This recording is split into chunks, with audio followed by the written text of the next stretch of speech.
মেলায় যাইতে কিন্তু ভালোই লাগে, কিন্তু মেলায় যে এত মানুষ ওরে আল্লাহ ঠেললে গুতাইয়ে হেইয়ে পর কিন্তু একাল ঢুকে যাওয়া লাগে। তো যাই হোক, ঈদের পরের দিন একটু গেছিলাম।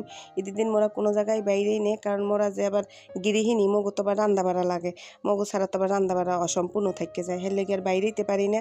তো যাই হোক, মই কিন্তু ঈদের জামা পরতে পারি নাই, আগেরই পুরান জামা পরে এরপর মেলায় গেলাম। জাতির দ্বারা মোর প্রশ্ন, মোর কি হেতে ঈদ হয়েছে? হইলে হইলে না না হয়েছে কেন, কিছু তো আর করার নাই।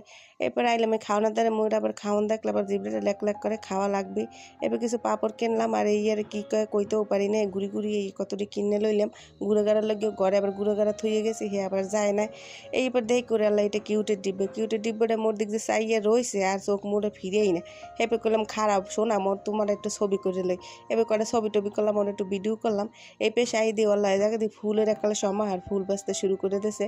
তো দেখলাম ফুলগুলার দাম চাইছে বেমালাত, মুই আর কিনি নাই, এত দাম দিয়ে কিনবো কে টাহায় কি গা কামড়াই মোর, এর লেগে আর মুই কিনে টিনে। এবার আইদি করে খোপা এই জায়গা পড়ে রয়েছে, এবার জিগেলাম কয় ঠরে, কয় 35 ঠরে জোড়া। তো লইলাম খোপা, 2টা খোপা লইছে, তো কি হয়েছে? এবার দেখা হচ্ছে বান্ধবী লাগে, বান্ধবী কই তো বান্ধবী মোরে জড়াই ধরছে, মুই কাল জড়াই ধরছি অনেক বছর পর দেখা। তো একটু কুশলাদি জিগেলাম। তো যাই হোক, ভালোই কাটছে মেলায়, ভালোই হয়েছে। আর ওরে লোক, এরপরে দেখি কে ওলা কেক বেছে। তো এই যে দিই মুই সবসময় কেক নিই বাইরের রাস্তায়, কিন্তু কেকও বেছে। তো এরপর মাটির জিনিসগুলো লইলাম, মাটির জিনিসগুলো দেখতেও কিন্তু অনেক সুন্দর আসলে।